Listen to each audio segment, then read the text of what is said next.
I think, a mismatch between what we would like human nature to be and what it actually is. The reality is, as humans, we don't think the way we assume that we think. Knowledge is not the sum total of our experiences, everything we've read and heard that sort of makes up what we view as true. Our concepts of truth and certainty are so different to that. The path to knowledge is different. And until we unpack what makes up our minds, like how we arrive at that point of certainty, it's really hard to understand how to change people's thinking and change people's minds. Our deepest fear is that we are powerful beyond measure. I will live every day as if there were a microphone tucked under my tongue. It's great to get in the game, but don't get in the game until you understand the rules till you're an insider. Your life changes when you begin having a different conversation in your head. What we need to do in radically deep problems is propose radically visionary solutions. Because the people who are crazy enough to think they can change the world are the ones who do. Greetings, everyone. My name is Julie Masters, and you are listening to another episode of Inside Influence, in which I delve into the minds of some of the world's most fascinating influencers or experts in influence to get to the bottom of what it really takes to own your voice and then amplify it to drive an industry, a conversation, a movement, or a nation. Now, here's today's question. Would you consider yourself to be stubborn? Do you bristle at the thought of change and dig your heels in, even when presented with undeniable logic? Now, for most of us, our instincts are probably to answer no to that question. It's everyone else that's stubborn, right? It's the people on the internet who are blatantly wrong in their point of view, the family member who just won't shift position regardless of how much evidence you present them with, the colleague who cannot let go of how it used to be done and embrace the path forward that just seems so perfectly clear. Or maybe, to survive in an age of more information, disruption, ideas, opinions, facts, news, and fake news than we have ever had to digest before, we have all become more entrenched and more stubborn in our thinking, simply as a way to survive. My guest today believes that not only are we more MindStuck than we have ever been, but the process of how we go about changing minds, including our own, is fundamentally flawed. Michael McQueen is a multi-award-winning speaker, trend forecaster, and best-selling author of 9 books. Having helped some of the world's most successful brands like Pepsi, MasterCard, BP, and Cisco navigate disruption and lead in times of extreme change. He has also just released his latest book, MindStuck, Mastering the Art of Changing Minds, which completely flips on its head so much of what we assume to be true about exactly how we influence in a world where silos and stubbornness are now the norm. This conversation was a long time in the making, and in it we dive into why we are all more MindStuck than we have ever been, and how accepting that fact opens the door to a whole new toolkit of influence. The concept of the inquiring mind versus the instinctive mind, and why we currently spend 40% of our time trying to convince the wrong one. Why logic isn't enough, and in order to influence at the highest possible level, we need to take a whole different approach to persuasion. The paradox of choice. This one blew my mind. How giving people the opportunity to opt out almost guarantees that they will opt in. And finally, 5 counterintuitive strategies to move people from MindStuck to open to new ideas, including why real trust and persuasion always begins with first having the courage to be vulnerable. As you will hear, I have known Michael for many years. He is genuinely one of the finest, most curious and insightful humans I have the pleasure of calling a friend. However, as an author, speaker, and global expert on future trends, I've also seen him professionally and personally wrangle with the question, they have all the information, I just don't understand why nothing is changing. Sound familiar? This book, his research, these tools are the answer to that question. Now, for those of you who are ready to take your journey in influence to the next level, don't forget, hop on my website or the show notes and download the latest version of my ebook, The Influencer Code. It covers the 7 areas and 7 core questions that I have found, hands down, to be the most useful when it comes to fast tracking your level of influence. Just pop in your email address and it will be in your inbox in the time it takes to make a cup of coffee.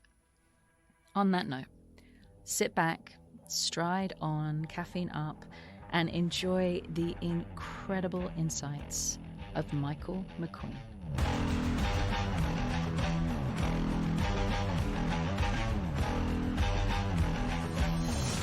Welcome to the podcast, Michael McQueen. Thank you so much. Lovely to spend some time. Lovely to spend some time with you as well. And, I feel like at the moment I'm interviewing people that I've known for a really long time, which is both beautiful and, it makes me a little nervous because I want to do justice to everything that, all the mastery that I know exists within your mind. So I feel like I have to give caveats in this conversation where I'm just going to hop all over the space. Now, we're obviously, you have a new book coming out called MindStuck, and that's what we're going to be diving into today. Yep. What I want to kick off with is the way that I usually start the podcast, which is to ask you if there's one idea, and I'm pretty sure it'll be related because you're so in deep with this content right now. One idea that's just been having a huge impact on your thinking or the way that you perceive the world right now, because you are on the very cutting edge of what you do. And so you will have found these ideas way before they reach the rest of us. I had a conversation about this yesterday, actually, this idea of how we measure human knowledge. There's been lots of talk, even in the last few months, about Neuralink. Can we put things in people's brains to monitor their thinking and make us better humans? And it's funny, I think that the assumption we have is that you can actually monitor human thought by just looking at the brain. And yet that doesn't account for all the other things that go into firstly, what makes us a human, but also what actually shapes our thinking. There are so many other faculties we use, intuitive faculties, even the notion of consciousness and the soul. These don't fit into just the very narrow concept of our hardware being in our brain. And so I think this is going to be a very interesting flashpoint as we look at where AI intersects with some of these brain implants and the whole notion of understanding how we think. That fascinates me at the moment because it's moving relatively quickly. And we're all talking about, can AI take over what we do as humans? What do we do as humans that AI can't? And at the core of it, so much of this comes back to as uniquely human things like intuition and human judgment. These things that are actually often not in our brain, it's in our gut and in our heart. And that notion of embodied cognition, the fact that we think with our entire beings, not just our brains, that's what's been fascinating me lately. Well, we do. I'm just feeling it in my body as you're talking, that I feel it in my gut, when we use that language so much, I've just got a gut feel, or, this is what my heart tells me to do. We even use it in our language. And yet, which is what we're going to be talking about today, all too often when we try and convince other people, we try and influence other people or even influence ourselves, we just stick right with the head. We stick with, I'm going to give you as much information as I can. I'm going to research this to, nth degree to try and get you to change your mind or change my own mind. Let's talk about that. Let's dive into that. Let's start with MindStuck. What does it mean to be MindStuck? Well, I guess at the core of the concept in this book is this idea that we are more stubborn, more obstinate, more sort of fixed in our thinking than we've ever been. And there's lots of reasons for that. But I think the overarching theme is this is a book about the psychology of stubbornness. Why don't people change even when they want to, even when they know they should, even when they're presented with the most watertight logic and evidence as to why they should change?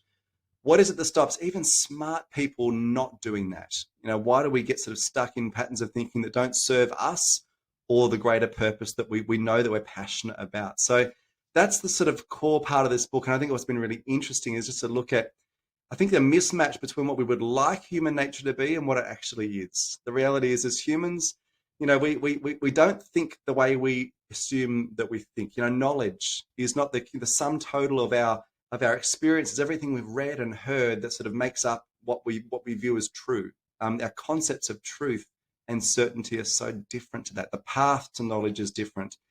And until we unpack what makes up our minds, like how we arrive at that point of certainty, it's really hard to understand how to change people's thinking and change people's minds. That's been really the focus for this book. you said something really powerful there, which is we don't think the way that we think that we think. We don't make up our minds the way that we think that we make up our minds. And you use this great phrase in the book that we use 20th century methods to shape 21st century minds. Talk to me about that. What is this mismatch between the way that we think that persuasion works and the way that it actually works? Yeah. So I think firstly, if you look at this whole notion of what's the 21st century mind like, firstly, we have to make up our minds so quickly now and about so many things. I mean, the reality is, and I think the exposure to so much information that we now have means that we're expected to form a view and have an opinion about so many issues, about the ethics of where we buy our clothes. Do we get vaccinated? Do we wear a mask? We've had this has been the culture war discussion the last few years. And like, we're almost expected, you've got to pick a side. You can't stay neutral. Everyone's got to pick a side, form a view, and then defend that view. And so I think in the 21st century, that is one of the hallmarks of our age, is we're expected to make up our minds so quickly and so definitively, and then defend that so rigidly as well. But I think the other challenge with this is we've got a prevailing notion that humans can be persuaded if you just give them better evidence or better logic. And we've inherited that from the Enlightenment era, this notion where the assumption was that if we could just use rationality and we could actually throw off the shackles of religious dogma and superstition, which had guided humanity for centuries, and we could actually arrive at really intelligent thought. We've inherited that and thought and assumed that if we can just give someone better evidence, they'll see reason. And if they don't see reason, it's because they haven't got enough information. If we've just got to give them some more information, then they'll come around. And we've obviously seen that doesn't work, and yet we persist in doing it. Government education campaigns, corporate change strategies is often about giving people better evidence, better knowledge, in the hope that they'll see reason, and they so often don't. The harder we push, the more they dig their heels in. And this has been one of the really interesting things to study, is this topic of reactance, or the backfire effect. The more evidence you give, the more logic you give, the more people tend to resist and dig their heels in. Which is ironic, really. And I've heard that before, that the more someone tries to change our minds, the less open we are to changing our minds. What happens there? Like, what happens in our physiology or our psychology that makes that backfire, makes the primary method that we use to change people's minds have the absolute opposite effect? Well, I think we've got to look at so much of what guides our thinking. And if you look at, for instance, the limbic system is the part of our brains, and it's not just our brains, it's our minds, because the mind and the brain are not the same thing. The mind is bigger than the brain. And so if you look at the part of our minds, which is often related to the limbic system, it deals with things like emotion, and it deals with our processing of tribal instincts. It's our fight and flight instinct, for instance, and particularly the amygdala and the role that it plays. The challenge is the focus for our limbic system is self-preservation. It's about security. And so it's really good at keeping us safe because it identifies threats fast. And that's worked for us for millennia really well in terms of actually preserving our physical safety. The challenge is our limbic system perceives intellectual threats the same way it perceives physical ones. The moment there's a threat to what I believe to be true, my identity, who I am, the hackles go up. We have what's often referred to as amygdala hijacks, where essentially our amygdala takes over and we go on the defensive or on the fight, as opposed to actually being able to calmly and rationally consider. And interestingly, there's been some great research done looking at which parts of our brain fire up when we're exposed to evidence or ideas that challenge our identity-based beliefs. And it's interesting. So if you share with people evidence that is counterintuitive or attacks their beliefs, the part of their brain that fires up is not the frontal lobe rational stuff. It's that limbic system. And in fact, the more deeply held the belief is, the faster the response times of our brain to that information. In other words, we're not even really considering it. It's almost like we can't. We can't even consider this because it attacks something that to us is an assault on our safety. Edward de Bono put it best when he said, the human mind can only see what it's prepared to see. And for so many of us, we're not prepared to see things that are confronting because of what that might mean. If this one thing is not true, what else is not true about me and what I've been told? That unraveling effect is incredibly frightening, so we just double down. I've heard you talk about the psychology of the stubborn here, and that just feels like what you're describing right now, which is the sense of stubbornness. And in a world where we have access to so much information and we we have all of these resources where we could refine our opinions, where we can adjust what we believe to be true, where we can evolve and change. And again, ironically, what it's created is even more stubbornness, because there are even more and more attacks on things that we've already made up our minds about. And as you said, that we feel like it in our brain somewhere relate directly to our safety. Let's start, because there's two ways to come at this conversation, right? There's the first way, which is everybody else is stubborn and I'm just fine, thank you very much. Of course, yeah. Which I'm I think is open-minded. for most of us. Yes, yeah. For most of us, how we feel. And then there's the other part of the conversation, which is acknowledging, even in the slightest way, that actually I can get pretty stubborn. I can get pretty stuck. I can get pretty defensive. I can hold on to things that may no longer serve me or not even be true anymore. Let's start with other people. When we hit upon the stubbornness with other people, how do we take a step back and come at it from another direction? I think the first thing is to realize that the reason people are often stubborn is fear. And it's not fear in the way that we often think. So if you're presenting someone with a new idea, we often assume that the reason people don't change, either change their behavior or their beliefs, is because they're afraid of change. And we're told that. That's the conventional wisdom, is that people are afraid of change. Whereas some of the most recent research around this, looking at human instincts, is that actually we're not really afraid of change. We're afraid of loss. And so the question is, if you're presenting someone with an idea, a new perspective or a new initiative to get on board with, and they're resisting it, take a step back and go, what's the loss involved here? What are they afraid of losing? And there's three primary losses that we've got to be really careful of when we're asking people to change their mind, because taking on a new viewpoint isn't just about taking something else on, it's also putting something down. There is a loss. There's genuinely a loss of moving away from a viewpoint that may feel really safe and really familiar to us. So the three losses, the first would be the loss of pride. That sense of, everyone wants to feel like they're respected and respect worthy. And there's a great quote by a guy named Ed Coper who said, we must avoid the tendency of making people have to admit they were stupid in order to admit they were wrong. And we so often do this. We give people evidence and almost back them into a corner where they've got to admit that, I was an idiot. It's like, well, the moment you do that, dignity means human beings will do anything to save face. And this is a concept we always hear about from an Asian context perspective or cultural standpoint, but it's actually all of us. We don't want to be embarrassed or ashamed. And sometimes we've just got to give people space to save face. That's such an important thing. The second one would be the fear of losing power.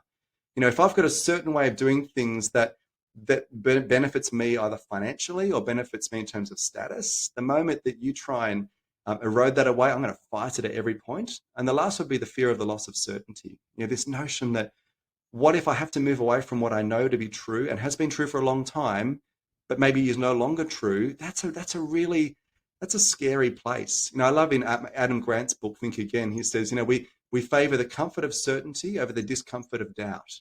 And he goes on to say that, we laugh at people who use Windows 95, and yet the reality is many of us hold views that we formed in 1995, because, being in between beliefs where I'm not quite sure that what I used to believe is true, but I'm not quite sure about the next belief yet, that sort of feeling of free fall is very scary for human beings, psychologically and in every sense. And so often in our desire to get back to safety, we retreat back to the belief we had, even though we've got this nagging sense that actually it's not as true as we once thought it was, but it's safe. And so trying to deal with those, the fear of uncertainty, the fear of pride, the fear of a loss of power, that's where we've got to start if we want to get people to actually be open-minded and willing to take on sort of new perspectives. I'm also thinking there about the loss of tribe. For a lot of people, if you look at social beliefs, community beliefs, to walk away from that belief means walking away from potentially your tribe. It could mean at whatever level, distancing yourself from your family or your family's belief system, which then could distance you from your family. It could be your community. It could be your friends. It could be your peers, that all your peers believe this one thing, and you're starting to suspect that it may not be true, but that is going to cause a lot of friction between you and where you've got to and the people that are holding you there. How do we, I know you call it lessening the loss. How do we lessen the loss? And we'll get into how we lessen the loss for ourselves, but how do we lessen the loss for other people? I think the first thing, so if you look at, for instance, the loss of pride, how do you create that space where people feel able to change their minds safely? Creating almost that sense of psychological safety. One of the best tools I've come across is called feel, felt, found, where you acknowledge how someone feels. It's like, I know how you feel. I understand that perspective. I've felt the same way, or I know people who felt the same way, or it's really common to have felt the same way. What I've found or what others have found is that way you're sort of guiding through the process of acknowledging where they're at and why it's okay. Acknowledging that they're not uncommon or alone, but also pointing them to a different perspective, but giving them the agency, giving them the freedom to change their perspective. And I think in terms of giving people safe space, that's so important that we actually guide them through a process where they don't feel backed into a corner, because even if they've been convinced, even if you've won, and we'll talk about this whole concept of how do you win an argument, and can you actually even win an argument? I heard this great insight recently that in any relationship where one person wins, the relationship loses. And so it can never be a case of triumphing over someone else. But if you got to the point where they're convinced and they want to change their mind, if doing so means that they feel embarrassed or ashamed, they'll actually often not change their mind, even though they actually want to and have been persuaded. So I think that's the first thing, is actually just giving people that sense of space to actually change their mind on their own. The other one would be to involve them in the process. Ask people for advice. So what would you do if? Give them, put them in the driver's seat. It's amazing where if people feel like they've got that sense of agency, that can make all the difference. And even this can be really simple. If you want to put in place a change agenda within an organization, keep some symbols of the past, titles, the way things function, just things that give the sense that there's a continuity from the past, even though actually a lot is changing. Because you want to give a nod to heritage. You want to give a nod to the things that people find certainty in. And what you want change to feel like a gentle improvement, rather than something that chucks away everything from the past. Because that's, again, the way that people sort of get their backs up. Like, how dare you throw everything out from the past? This is who we are and how we've done things. It's like, okay, how do we maintain the things that matter, but make change feel like a gentle improvement? And there's a lot of empathy in that as well. I'm feeling, to have empathy for people who are trying to change, who are willing to change. Let's put the spotlight back on ourselves for a moment. How do we have empathy for ourselves in the process of change? And how do we lessen the loss when we feel like, I could make the shift. I know that this shift is important. I know that it's coming. I know that I have to. But right now it's safer and easier if I just stay where I'm at. I think the first would be to acknowledge just how normal that is, and to acknowledge the fear that's involved, and take yourself back and go, okay, what are the things that are non-negotiables for me? There are some things you'll never change your mind about because they're part of your value system. So the difference between values and viewpoints is important, because values don't need to change, but viewpoints over time must. I think that's part of growing and adapting with time. So start with what's unchangeable, because that gives you that sense of certainty. This is what I'm standing on that is solid. Now, what is negotiable? What can I be open to? And if you butt up against an issue where you know within yourself that no evidence would ever convince me otherwise, press in there. Why? What is it about this that I feel I've got that bristly flinch response to? What is the fear that I've got behind this? And by all means, you want to stand on principle, but if you're being held back simply because you're afraid of changing, that's a place that I don't think any of us, if we're honest with ourselves, intellectually honest, we don't want to ever stay there, because that's what stops us growing. And so be aware of those moments where your pulse races, your face gets flushed, and we're all in those moments where you have an argument or a debate with someone, or an issue comes up and you can feel it rising up in you. Watch that, listen to that. And in the moment, it's really hard because your amygdala is firing, your body is in fight mode. But afterwards, grab a piece of paper, grab a journal, sit down and go, I just want to unpick that. What's beneath that? What's beneath that? What's beneath that? Try and dig to the bottom of what the point of resistance is, because the issue is not the viewpoint or the opinion. It's the sense of identity behind it. As much as we can uncouple our ideas from our identity, the more we can do that, the better we'll be. Because we're not our opinions. Our identity's got to be separate from our opinions if we're going to be intellectually flexible. I love that concept. We are not our opinions. We have to separate our opinions from our identity. Can you give me, and I know that you are very conscious of doing this in your own life, can you give me an example in your world where you felt that kind of bristle? Because I can think of some in mine, where you felt that bristle come up Yeah. Like, no, Yeah. I will defend this. Yep. And then you walk away at the end and you go, if I was so certain, if that was my lived experience, if that was my truth, why was I so defensive of it? Yeah. What Yeah. is it in me that has connected that to my sense of self and my sense of safety? Yeah. Give me one from your world, because I know you're ever changing. Yeah. I mean, there's always those things, isn't it, where in the moment, you react in a certain way. And then afterwards you think, gosh, what was that about? Why was that such a disproportionate response? And I had this experience, and we all had this, I think, in the middle of COVID, because COVID was the time where tempers ran hot. Everyone had opinions about mask mandates and vaccinations and all these, alternative therapies to, treat COVID. And I was in a WhatsApp group with a group of friends, and this is a group that's been friends for years. There's a high degree of trust in this group, and like every WhatsApp group, there's always the funny memes that get bounced around. It's one of those sort of groups, and one of the memes that was bounced around, this is probably in late 2021, early 2022. And it was this meme that was, you may have even seen it too. It was like, if all the people who call the rest of us sheep could stop taking livestock dewormer, that'd be great. This idea of, all the conspiracy theorists, which is what the label was, talk about ivermectin being, a treatment for COVID, and yet they're the ones saying that all of the people getting vaccinations are all sheep and they really should do their own research. These were the things we kept hearing. And so I jumped on this because I thought it was actually quite a clever, funny meme. Anyway, and one of my mates jumped in and said, yeah, actually, but probably should check the data on ivermectin. There's some really interesting stuff happening in India right now. And I noticed within me this bristled response of like, no, that's not what people like us think. We're people who trust science and vaccinations, and we're not the people that push back and look for the conspiracy. And Bill Gates is trying to put microchips in us and all this. But I couldn't dismiss it outright because he was someone who wasn't like that. He was a thoughtful, measured person. I'm like, and I noticed within myself, I clicked on the link, and instead of actually being open to the information that was in this link, I looked for every hole. I looked for every reason I didn't trust it. I wasn't even, I look back and I'm almost ashamed at just how unwilling to consider. Now, the truth was, the information was flawed. The science was not very sensible, and it was an unproven technique or unproven treatment. It still is.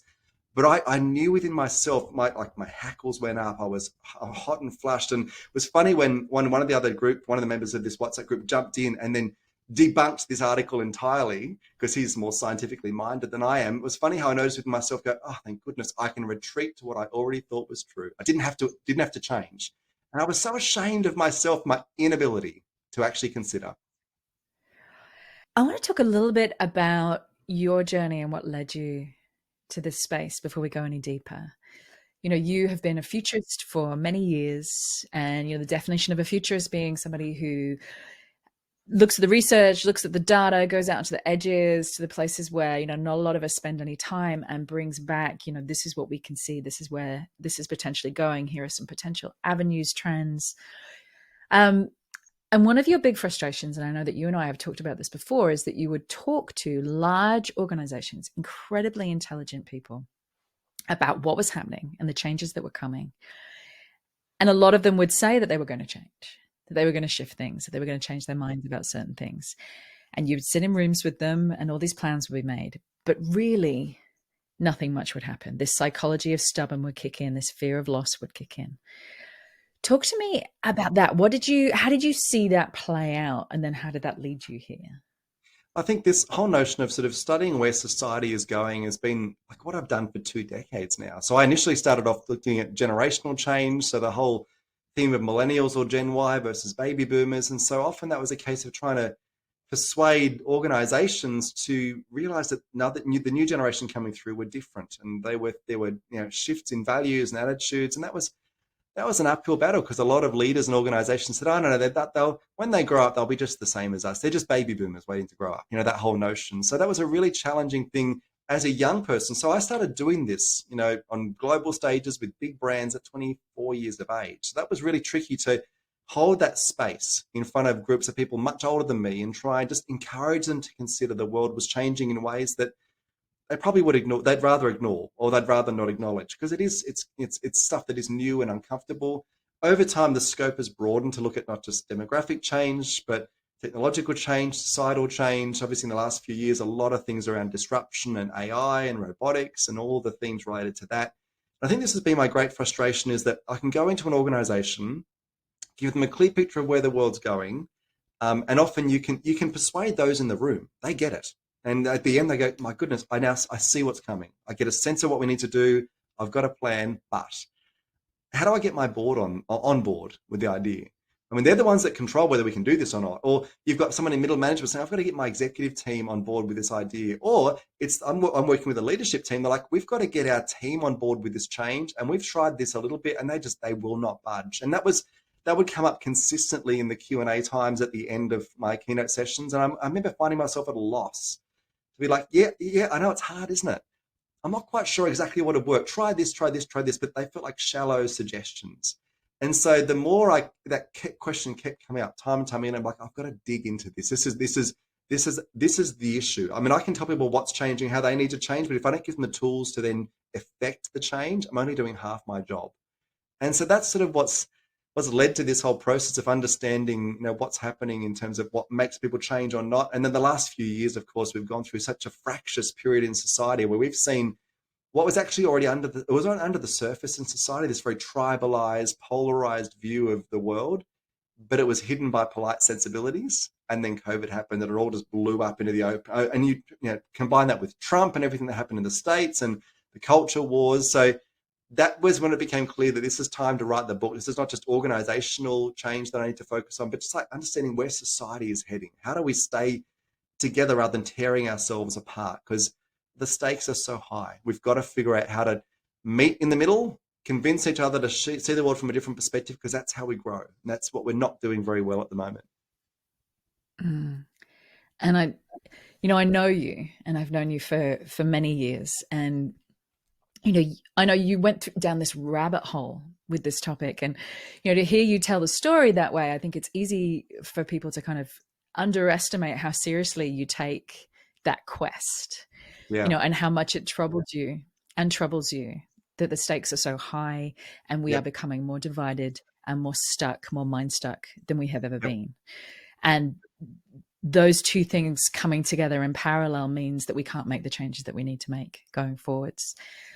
And so, you went down this rabbit hole, you're researching this, you committed a lot of time to going way, way back through to like Aristotle years, like what worked, what works then, how have things shifted, how have we changed?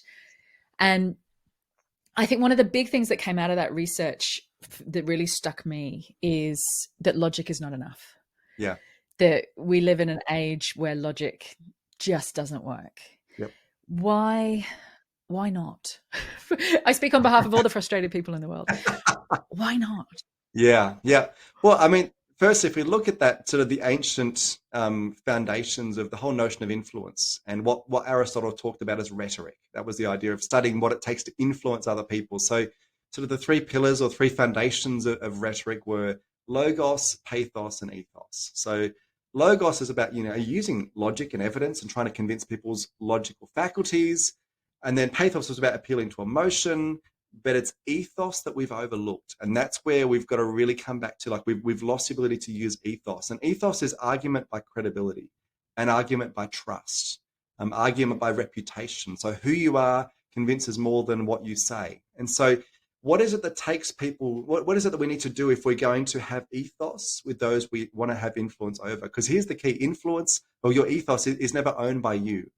Ethos is owned by the people you're trying to influence, whether they perceive you as trustworthy or credible. That's where the battle is won or lost. And so I think coming back to some of those foundational things and understanding what it really takes to shift another person, and just giving logic and evidence and even appealing to emotion, again, they have a role to play, but they're not enough. Looking at why they're not enough is probably the thing that's been most fascinating in the book. So that one of the models that I use consistently throughout the book is this idea that you and I are actually in two minds, always. So we often use that term, I'm of two minds, or I'm in two minds about a certain decision. And that's more than just a saying. That's a fundamental truth. We actually think with two very different faculties, essentially. So, and if you look historically, so Plato talked about these two minds being like the rational charioteer trying to rule in the unruly horse of emotion. Then you had Freud talked about the conscientious versus the self-focused ego. But the most recent expression of this has been with Daniel Kahneman's work, so Behavioral Economics 101, which is System 1 versus System 2 thinking. So those listeners who've read any of that stuff will be familiar with that. The language I use in this book is the two minds that we tend to operate with is our instinctive mind and our inquiry mind. Our inquiry mind is all the rational frontal lobe stuff we use when it comes to thinking and making decisions. The instinctive mind is that limbic driven, often about at the back of the brain, near the brainstem, that sort of very fight and flight type emotion regulating part of our mind. The tricky thing is, so in Zoe Chance, I don't know if anyone who is listening has read Zoe Chance's book called Influence is Your Superpower. Brilliant book. I love Zoe's work. She's been on the podcast before as a guest. There you go. Absolutely incredible. And Zoe was actually kind enough to write an endorsement for this book. She's a gem. She's done some really cool research in this space, based at Yale. And what she says is that actually 95% of our opinions, our viewpoints, our beliefs are formed by our instinctive mind, right at the back here. So it never gets to the point where we're considering rationally or logically whether something is a good idea or worthwhile information. We make the decision at an instinctive level. Then what we do is we use our inquiring mind, the rational parts, to essentially retrofit reason. We've already decided emotionally or instinctively what we think is true, and then we retrofit reason so we can firm it up and say, this is what I believe to be true. And the challenge is most of us speak to the inquiring mind. We give the evidence, we give the logic, we give the graphs.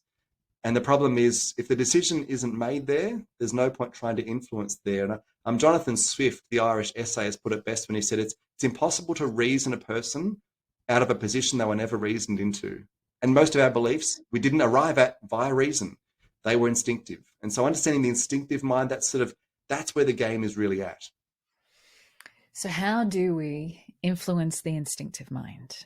How do we have an influence over, opinions that were never, that were never reasoned into? Yes.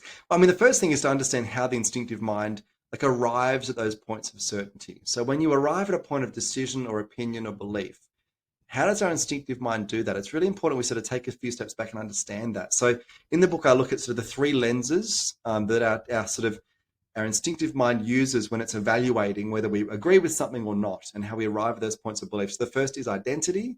The second would be ideology. The third is intuition.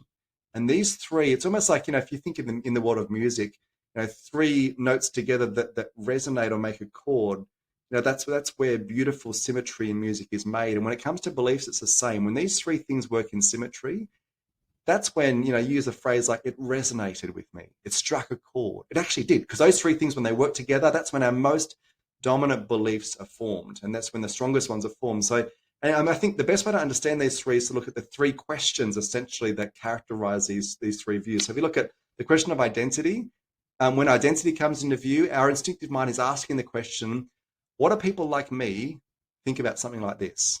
People in my tribe who agree with me. And identity is so important in determining whether we agree or don't agree, whether we can consider information or not consider it, whether it's something we're open to or whether it's a threat, because identity is such a core part of how we arrive at these notions of truth or untruth. And I think too, there's a great piece of research. I should say it's not great. It's actually quite worrying, I think. So research, University of Calgary found that 3/4 of us would rather spend time with a stranger who agrees with our beliefs than a friend who doesn't, which speaks volumes. This idea of us wanting to just be around people and ideas that match our tribe. And so identity is massive. I mean, ideology is the second one, which is all about belief. Does this new piece of information, does this evidence, does it gel with what I've already decided is true?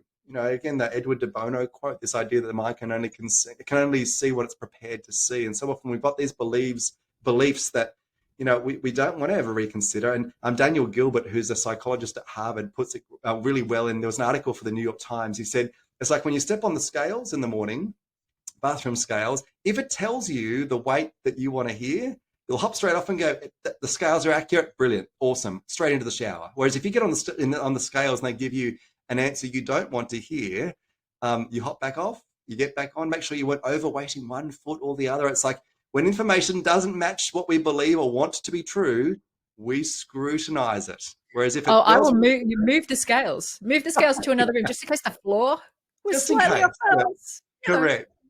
And so we do that with ideas as well. I mean, seeing is not believing. We like to think that seeing is believing. It's not. Believing is often seeing. What we believe is, determines what we can see. And the last one around intuition, this is what I found really interesting. So intuition, the way that our instinctive mind arrives at points of certainty is often, it doesn't have as much to do with, again, what's happening in our brain hardware-wise, but It's our heart, it's our gut. I mean, if you look at the heart, we've got 40,000 neurons in our heart. Our heart releases oxytocin, the social bonding hormone. We've only discovered that just in the last few years. We often thought that oxytocin was a brain-generated thing. Our heart is responsible for it too. I mean, in the gut, my goodness, the gut's got 500 million neurons. So brain-gut research is fascinating when you look at how quickly our guts are actually synthesizing and making sense of what we're experiencing and seeing, and that informs our brain in ways that we're not even consciously aware of. So intuition is that sense of we just know something's right, even if we don't know why. And so the question that guides, I guess, intuition is this idea of, does this match up, this idea or this information, does it match up with just what feels like it's true or not true?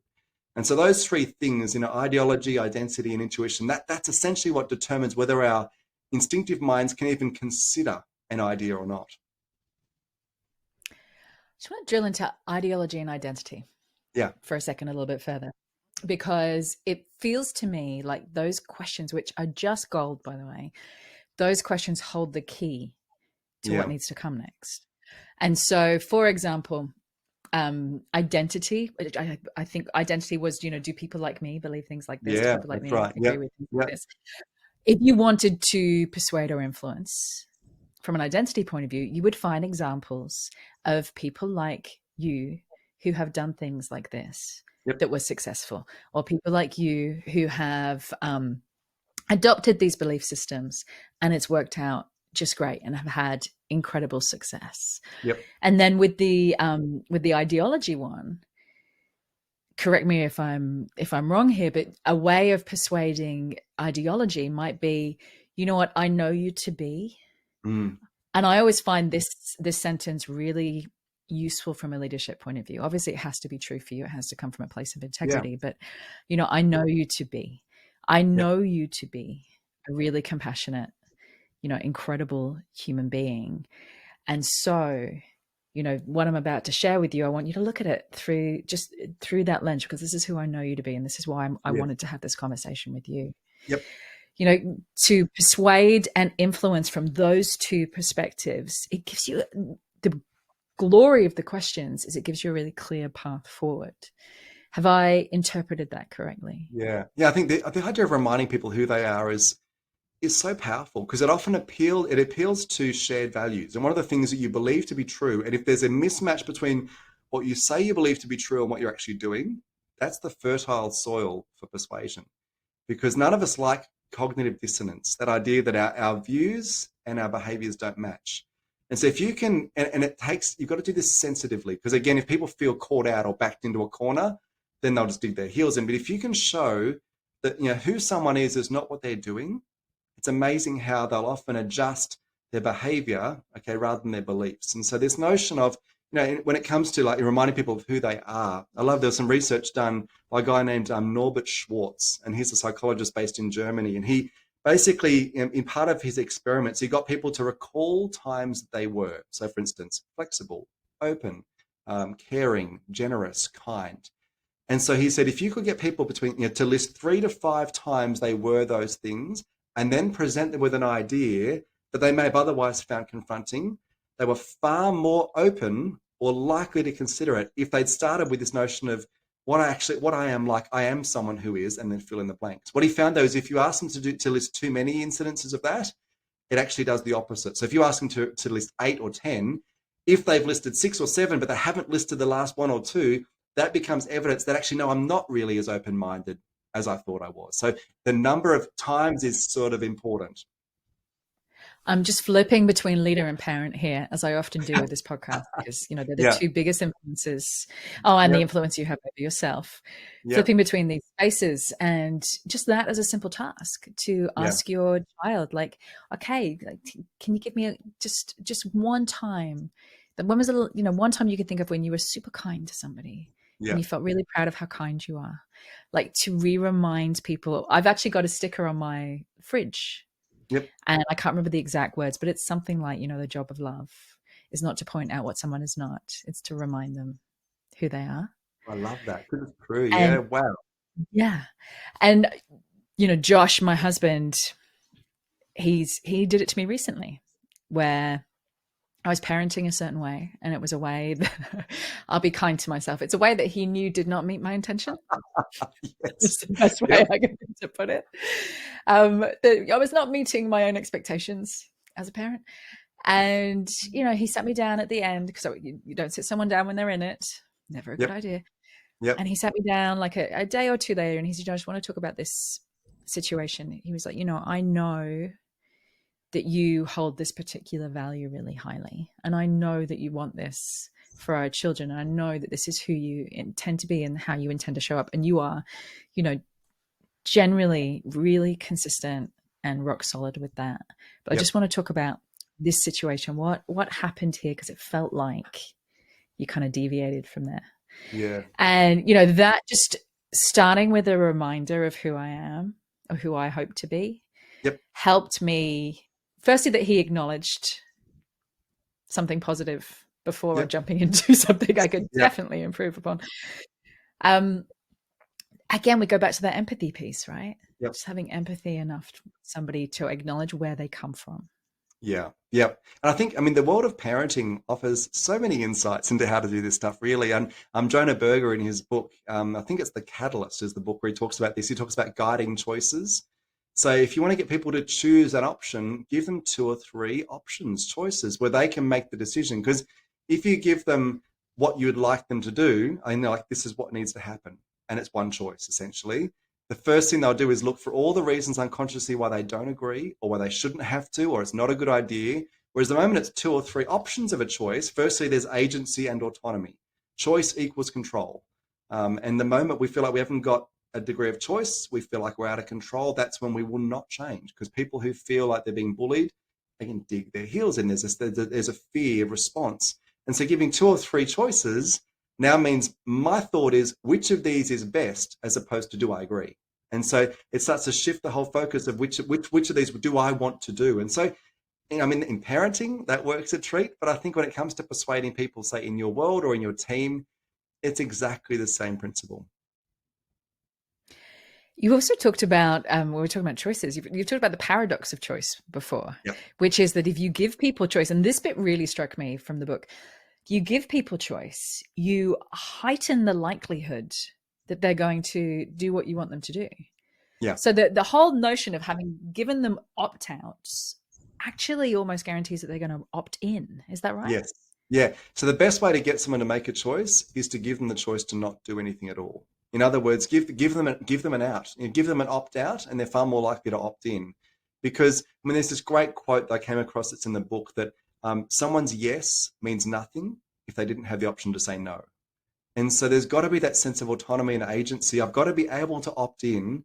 And this can be as simple as if you're making a request, say, look, I completely understand if you don't want to do this or haven't got time, but it'd be really helpful if you could. Like just making the suggestion, but then taking it away a bit and go, look, but it is your choice. It's completely up to you. And the importance of us to give people that sense of dignity and agency in any change we're trying to get them to make. And ironically, the moment you take it away and give them agency, they're more likely to make the constructive choice. And in the world of medicine, we've seen this for decades. If a patient has control over how much painkiller they give themselves on an IV drip, they use less than if someone else has control, okay? And so the fact is, once you're in the driver's seat, it tends to bring the best out in us. And so I think the important theme of make sure every time you're trying to get people to change, they feel like they're in charge. They're in the driver's seat. Because the moment we feel that people are being forced, that's when we will dig our heels in. Even if we actually think that what you're asking us to do is better or advantageous, because I feel like I have to do it, I don't want to. And I think agency and autonomy are just essential. Another one of the strategies that you mention is this idea, and this is very counterintuitive to me, which actually the whole book is very counterintuitive to me, which is kind of a high compliment because, we work in the field of influence and impact and persuasion. And the idea that I read your book and I found these ideas to be not only true, but completely counterintuitive to how we usually go about it, I think speaks to how timely some of these ideas are. This one was put your worst foot forward. Yes. Which again, you read it and there's a mild sense of panic, which is, why would I do that? Why would I do that? Talk to me about that. Unpack that for us. So this is all about, we talked about ethos before. How do you build trust and credibility? And a key way of doing that is by being vulnerable, by being real. And if you look at some of Paul Zach's work around what is it that releases oxytocin? Now, when you're engaging with someone and you have that feeling like you trust them, you click with that person. If you look at what's actually happening neurobiologically, it's the release of oxytocin, which, as we've heard, isn't just in our brains, but also our hearts as well. And it's completely unconscious. You walk away from those conversations like, I just clicked with that person. It's oxytocin that's involved, that social bonding hormone. And if what is it that most closely or most clearly releases oxytocin? Authenticity, transparency, vulnerability, people who are just real. And so this, you've got to tread carefully, of course. So you don't want to be real in a fake way. When you see people who are just dialing up their authenticity, but it's a ploy, and this is where I think corporations do this often when it comes to PR, and they've got to tread very carefully because it can be manipulative or contrived. So, but if it's real, if you can just be honest about your doubts, your misgivings, even the points in your argument that aren't necessarily rock solid. It's amazing that the moment you lead with those, the other person almost jumps into the seat of wanting to argue your point for you, as opposed to looking for all the holes in your argument if you point them out first. And so there's some really interesting research done by a social psychologist named Kip Williams. And what he did is he looked at lawyers in court and he measured, the frequency of lawyers who actually lead with the points of their case that were not necessarily proven or a little bit flaky or shaky. The lawyers that were open about the points where their case wasn't rock solid were far more likely to have the jury favor them and their views. Because it's sense that if I give you the whole picture, not just the things that agree with me, but the information that maybe is inconvenient or uncomfortable, you now sense that I've given you the whole picture. If it's only supporting or positive information, your natural instinct is to go, what are you not telling me here? What's the whole story? But also the trust factor goes up. Correct. If somebody has the integrity to stand there and go, these are the things that I know to be true, and these are some things that, hey, we're not 100% on right now, and I'm not quite sure about this, but you know what? I've given you the best that I have. Yep. That embodies a sense of trust with people, which then, becomes compelling just in and of itself. But again, so counterintuitive to point out the things that are flawed in the case that you're trying to make. Yeah. How is there a line there? I mean, I feel like there obviously is you don't sit there and just go, you know what? Yeah. You should change your mind about this. You should get on board. Quite frankly, I've got no idea what I'm doing. But, where's the line there between pointing out too much and not doing it at all? Well, obviously you don't want to completely destroy your case, but you want to, obviously the world is complex and nuanced, and nothing is black and white. None of our ideas, no evidence is black and white. There are always gaps, things that we still haven't looked into yet. I've got all this data that makes the point, but there are a few things that we still need to look at. But on balance, we're pretty sure the evidence points to X, Y, or Z, and therefore we should X, Y, or Z. And just acknowledging that we don't know everything actually makes the case for the stuff we do know stronger. So obviously you don't want to have the bulk of your case being, I'm not so sure about this, but trust me anyway. I mean, obviously you need to lead with the stuff that you lead with vulnerability, but also not to the point where you completely destroy your own argument. What you also need to do is probably then arm people with the tools and the skills to know what to do with that uncertainty. And so you say, look, there are things that we're not sure about. There are things that we don't have the answers on, but what I found in the past is. And then you give them a couple of tools for putting that stuff into perspective. But I think just the importance of being vulnerable and disclosure, the whole thing of just leading with the stuff that you don't know is actually incredibly powerful. And in the world of rhetoric, this used to be called dubitatio. That was actually the classical word for this, was basically expressing doubt that, I don't have all the answers. I'm not across everything, but what I do know is. And it's amazing how that just sets a posture of great trust and credibility. Another one, while we're diving into some practical tools here, another one that I loved was making principles personal. Yeah. Yep. Again, divorcing from the more logic, the more stats, the more impersonal I can make this, the more compelling it's going to be. And also this feeling of, if I make it personal, it loses some credibility somehow. Yeah. Because I've just made it personal, and it's not a stat or a statistic or any of the things we usually think make us more credible. Can you make some examples of how you can put that principle into practice of making it personal? Yeah, well, so much of this is about letting people feel the emotions associated with truth. If you want them to get on board with an idea, you can give them, again, evidence and logic, but often it's the stuff that intuitively people feel. They go, I can see that. That resonates with me at a deep level. And there's a great story in 1956. So Nikita Khrushchev was speaking at a function, and there was a heckler in the crowd, and he spoke up and said, you're a colleague of Stalin's. Why didn't you try to stop him? And Khrushchev just shot a look around the room. There's this icy silence descended, and he snarled, "Who said that?" And no one moved. No one raised their hand. And there was silence, this awkward, dreadful silence. And he said, "And now you know why I didn't speak up." And everyone in the room suddenly knew what it felt like to have to be put on the spot and potentially punished or shamed if you dissented. And in that moment, nothing else had to be said. The point was made.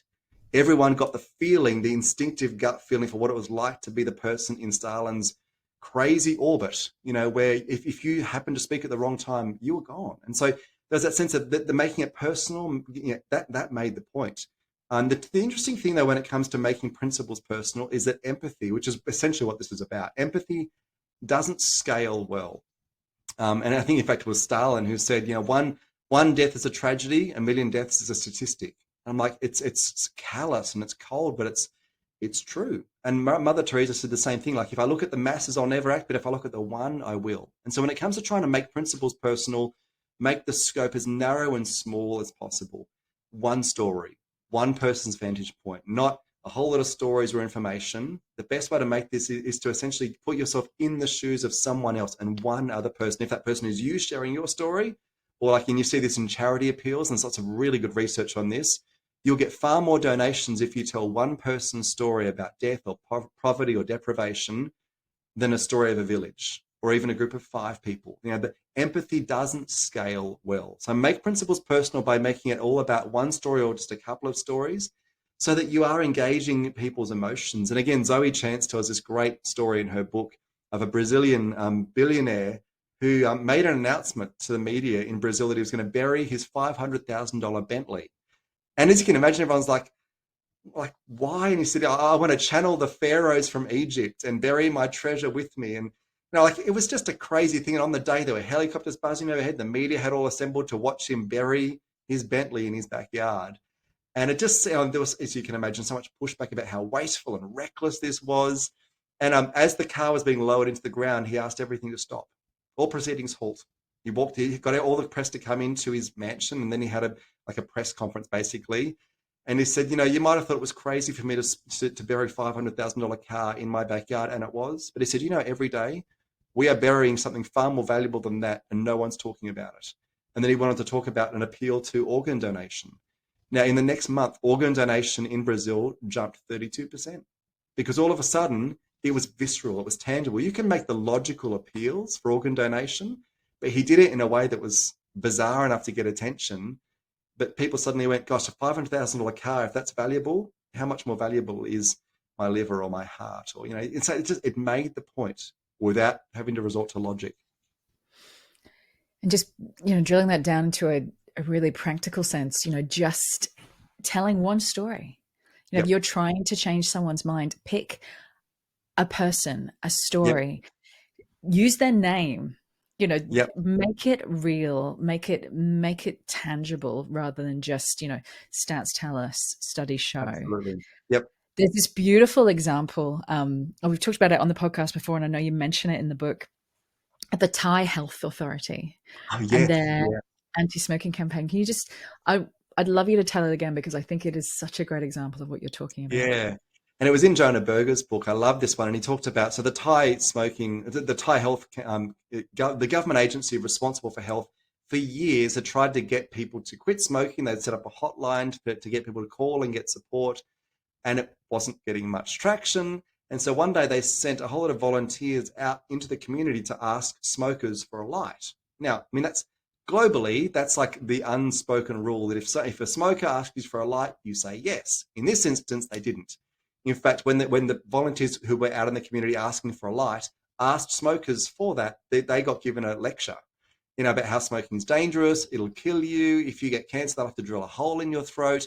And the great irony is these smokers stopped dragging on their cigarette long enough to give the lecture and then went back to smoking. Now, the reason this happened is because of the nature of the volunteers they sent out. They sent out 10-year-old children. So, I just want to stop you there. So they send out 10-year-old children to ask smokers, people who are smoking on the street, for a light for their own cigarette. Yeah. Can you give me a light? I want to have a smoke. And of course, all these smokers said, how you can't, because you're a child, that would be reckless and wrong and dangerous. Don't you know the health hazards of smoking? And it's interesting. So all the 10-year-old children said was, you care about me, but what about yourself? And then they handed them a note. And it was a pre-printed note with the number for the helpline. And in the next month, the helpline figures jumped, I think, 45%, with people who suddenly once they heard themselves giving the advice they needed to hear. It's like, who's the most persuasive person in any engagement? The person trying to be persuaded. You'll convince yourself of things that no one else can convince you of. And so once they heard come out of their mouths the very things that others have been trying to say to them for years, that the weight, the reality of that advice and those words became real. And even months and months later, I think that the call center was still getting upwards of 25-30% higher call volumes, because it struck such a chord. It put into perspective, into context, the issue of smoking. It wasn't just about whether you should or shouldn't. It wasn't about the stats and the data. It was suddenly you saw a child and said, what advice would I give to a child? Well, this is the advice. Why wouldn't I give that advice to myself? And it just flipped the whole discussion. What's the driver there? Like, how do we harness that? Because that's such a powerful inclination. And it feels like if we can figure out how to harness that, essentially to be able to take our own advice on things, then again, that idea of there's how we influence others and there's how we influence ourselves. How do we harness that instinct? One of the really lovely examples I came across in the book was this idea of seeking the third story. So if you're ever engaging with someone and you're butting heads and there's an argument or a debate, rather than, that's always two sides. And we're told there's two sides to every story, and the question is, what's the third side? And the third side would be the retelling of this scenario or situation or impasse told by the person who was removed from it, who had an objective viewpoint. And if you ask both parties to tell the third story, how would someone outside of the situation describe what we're talking about? It's funny how that just changes the conversation, because it's not a battle of me versus you. It's like, actually, let's try and see how someone else would see the situation and see that maybe your perspective does have some merit, and so does mine. That it's not just a binary battle. And I think that's one of the important things is empathy and making principles personal is about realizing that human beings are not so simple and two-dimensional, that there is nuance and there is complexity, and trying to get people to feel that. That's often the very thing that primes you or gets your mind and your heart ready or willing to consider alternatives, is when you see that issues in life is complex and not two-dimensional. I think the third story was a really good way of doing just that, just trying to get people to see beyond my perspective versus yours.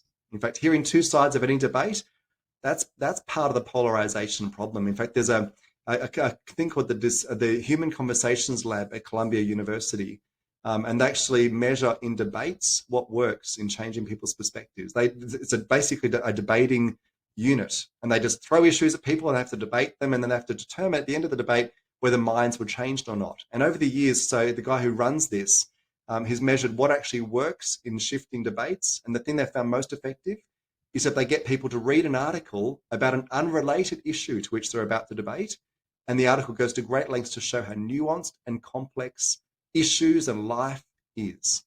And the moment people go in that frame that the issues are no longer two-sided, that there's multiple sides, multiple perspectives. In fact, Adam Grant talks about the idea of a prism rather than just a lens that goes two ways. The whole conversation changes, because it shifts his view from life being simple and a battle between you and I, the battle of the wills. It becomes a case of recognizing nuance. That tool, that's a very practical tool to be able to say to somebody, like, how would somebody else tell this story? Yep. This situation, how might somebody else tell it? Somebody who isn't in it, someone who doesn't have the same triggers. Yep. And also ask yourself, how would somebody else describe what just happened there, who didn't have the full story? Yep. Why? We're talking about persuasion here, and we're talking about respectful persuasion, and we're talking about empathetic persuasion, which, I know that you are very solid on this, the difference between persuasion and force. Yeah. A big question that comes up for me, which I'm sure comes up for a lot of people, which is, can't we just incentivize our way out of this? Yeah. Like, isn't that just like a carrot big enough that you can? It's the lazy part where you're like, Yeah. oh, we could do all this convincing, or we could just offer a big enough incentive so that people are just convinced, whether they're really convinced or not. They just want the carrot. Yep. Talk to me about that, because I think that in a lot of organizations, and as parents and as leaders, often we can be seduced by the idea of the big enough carrot. Yeah, I mean, we typically go to that, don't we? I mean, it goes to back that theme of we tend to coax or we coerce or we convince when it comes to trying to change people. And the coaxing one, trying to just get people to do it because if they do, there'll be a benefit for them. That only works as long as the incentive exists, which is tiring and costly and requires constant maintenance. And the moment the incentive changes or the leader who's incentivizing moves on, everything reverts. And so it's change you've got to keep propping up, which is a very difficult way to maintain a change agenda. And so you can do that and it'll achieve short-term change, but it's unlikely anyone's view or perspective is actually changed in the process. And so the most sustainable way to see change actually stick is to shift people's viewpoints, for them to own that change, even if there's no incentive. And so you tend to see that like that either the stick or the carrot approach, both can work in the short term, but even in terms of sticks, the stick only works as long as the threat or the fear of threat exists. The moment it's removed, everyone just reverts back to where they were. So it's just a change that is sustainable. It's got to be a hearts and minds thing. The moment it's about carrots or sticks, it's got to require constant maintenance. And I love that insight from Dale Carnegie. He said, a person convinced against their will is of the same opinion still. And it's sort of a bit hokey and rhymey, but it's true. You know, this idea of if you feel convinced because you've had to, or you've been incentivized, it's unlikely that your mind has been changed at all. Mm. So the carrot and the stick only work for as long as the carrot or the stick exist, which again speaks to that idea of force, right? You can only force things while you're in the room. As soon as you walk away, it's like a house built of sticks. It blows over and you have to go back and rebuild it again. What are you struggling to change your mind about at the moment? Oh, that's a great question. I think one of the things I've been trying to wrestle with is around sort of technology and stuff is some of the roles of things like the metaverse and VR. I'm still struggling to figure out where the substance in that is. So last year, I did a whole lot of research and work about the metaverse and put a lot of energy into it. And I think we've seen some of that come to pass, some of that not. And so I'm trying to, at this stage, figure out where is the world heading from that perspective? And I'm now at a point where to change my mind and see the metaverse may not be everything it was going to be cracked up to be. Well, it might be a little bit embarrassing. Like there could be that sense that I made some really public statements and did a lot of stuff in the media about where this is heading and what it's going to mean. I think what we're seeing at the moment is the timelines are probably the thing that's different. It's still going to happen, this idea of moving toward virtual worlds and using VR and augmented reality in education and business, but I think it's just going to take longer to become a thing than I initially thought. And so I think that's the thing I'm wrestling with at the moment is from a professional perspective, just what that looks like, because I've made some really bold claims and now I think we've seen that hype bubble begin to deflate. And so we've got to sort of figure out where the substance in that change is. So I'm probably in that point where I'm trying to reevaluate some of the things that I thought last year, particularly when it comes to technology. I think it's easy to underestimate the humility and courage that comes with that. Yeah. When you make very public predictions or you make very public assertions, and when I talk a lot on this podcast about having a mindset of certainty, which is giving the best that you have in that moment, contributing the best that you have in that moment, and not worrying about what if something changes. Yeah. Because when something changes, so will you, hopefully. Yep. And then you can own that change and change course. Yeah. And I think that it takes a lot of courage. I know that it takes a lot of courage to do that. And for you to do it so publicly as well. How do you handle that? How do you backtrack in a sense, in a beautiful, conscious way? I think it's giving yourself the grace to change your mind. As we said before, that feel, felt, found mode of like, I felt one way.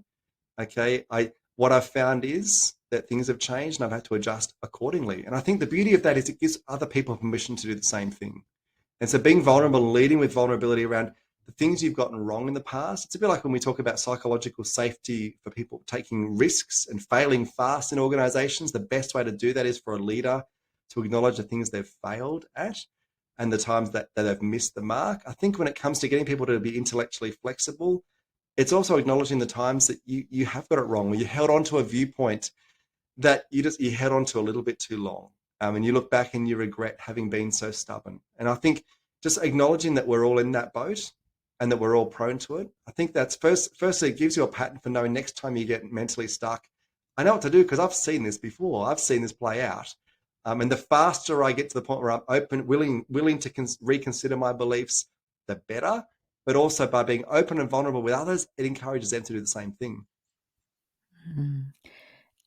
Knowing yourself, just to know yourself. I mean, I know that when I become unsure, I speed up. Yeah, which is the least useful thing to do.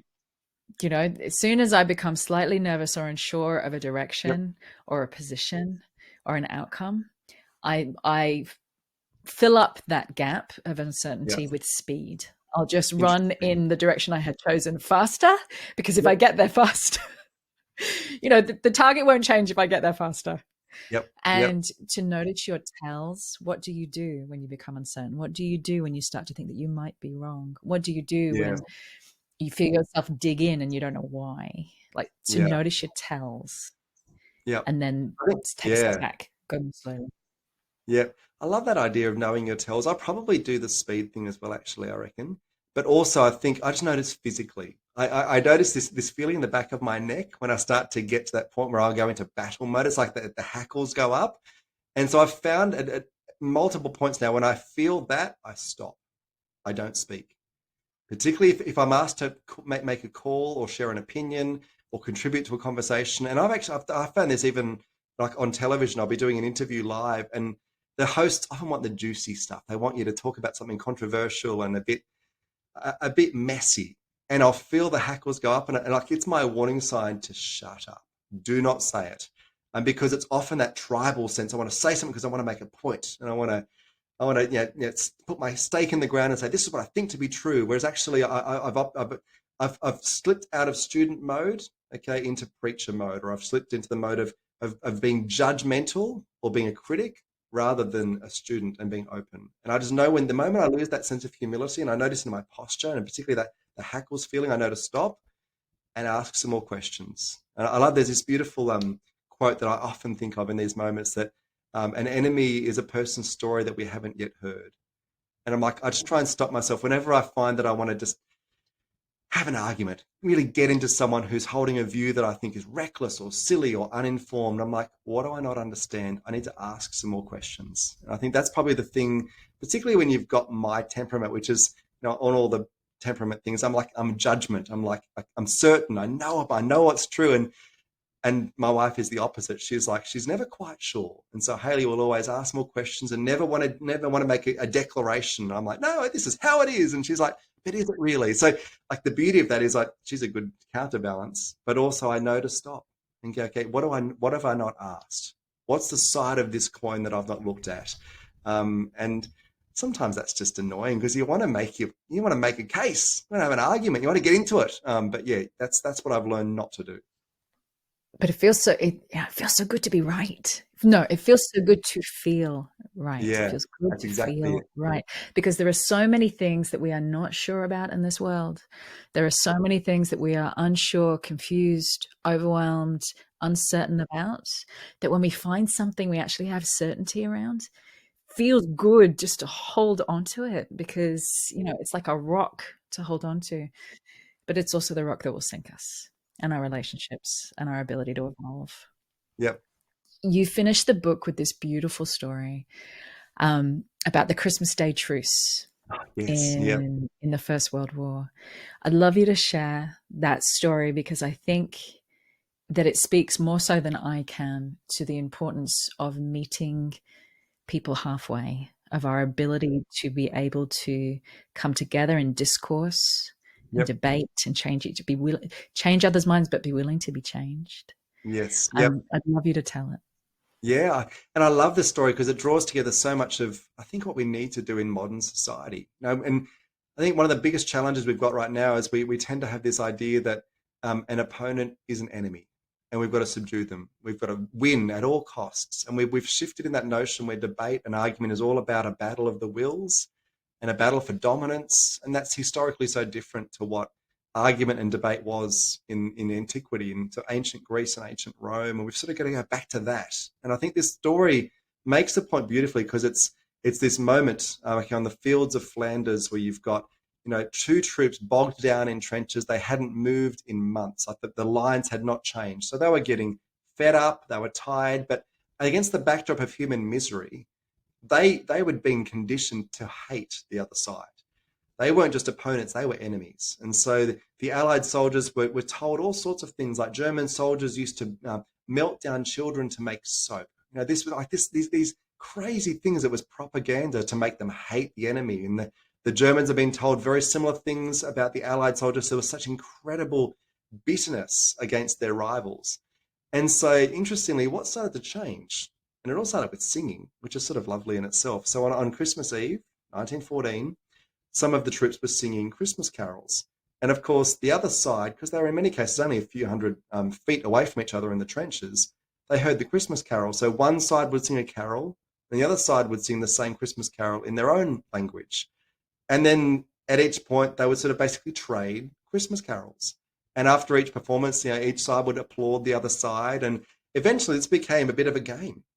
And after a couple of hours of this occurring, and you can imagine that the confidence or the courage required to do this, one of the soldiers hurled himself over the edge of the trench and started walking in no man's land to the middle of no man's land, which was, you know, a godforsaken, horrible place.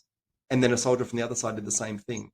The bitterness had broken down, and eventually hundreds, thousands of soldiers that night, in fact, over 2/3 of the front, climbed up over their trenches and met in the middle. And they played soccer, they traded stories, they cooked food, they buried the dead, they became human with each other. They met in the middle.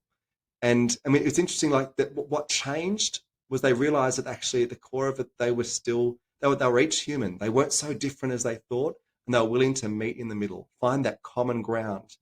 And I think that's what we need to do. And that sense of we're so entrenched in tribal beliefs and bitterness toward our rivals, and opponents are our enemies, and it's all about winning at all costs. And it's like, how do we actually sort of come to the middle, meet each other in the middle, learn from each other? I think that's where human nature flourishes, and that's sort of what we've got to relearn the skill of doing, I reckon. And I think that was one of the biggest things that I got from reading your book, and also from knowing you, which is that, you know, we can approach persuasion and influence respectfully.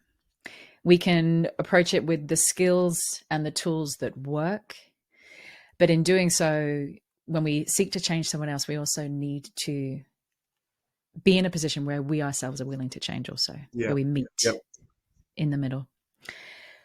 Thank you. If anyone who hasn't seen the book yet, I know that it is so close to being launched. Tell me, what is the launch date, and where can people find MindStuck? We should be launching in early October. So around October 3rd will be the launch. So it'll be available anywhere books are, so Amazon or Barnes & Noble. It'll be available on my website, so michaelmcqueen.net, and there'll be a website there, and also the website mindstuck.net for the book. So yeah, it'll be available, I think, also in all the forms, so audio and ebook and paperback as well. If anyone's looking for a modern day toolkit for influence, I learnt a lot. And yeah, thank you so much. Thank you for your time. Thank you. And for all the research that you did to pull this together. It's a pleasure. Thanks for the conversation. It's always a joy. Thanks so much for listening. I hope you enjoyed this episode and have seized hold of at least one tool, idea, or mindset that will help you start raising your own level of influence. Now, for those of you who want to take the next step in your journey, or would just love a roadmap to becoming the most influential voice, idea, or brand in your space, then I have good news. You can now download the latest updated version of my ebook, The Influencer Code, from my website, juliemasters.com. Also, there's a link in the show notes. Just pop in your email address, and I promise I will not spam you, but it is jam-packed full of ideas, tools, and case studies that I have come across in my now 20 plus years of doing this work. Not to mention the 7 areas and 7 core questions that I have found to be hands down the most valuable when it comes to immediately lifting your ability to make an impact. Download it, keep it, share it, juice it for all it is worth. I hope it makes a massive difference in both your career and your business. Thank you always to my co-founder and the main brain behind this podcast, Lauren Kelly. You kick my butt in all the right ways. Thank you for making it happen. And if you did enjoy the show, then we would love you to share this podcast and leave us a review on iTunes, Google, Stitcher, whatever your platform of choice happens to be. And don't forget to subscribe to make sure that you never miss an episode.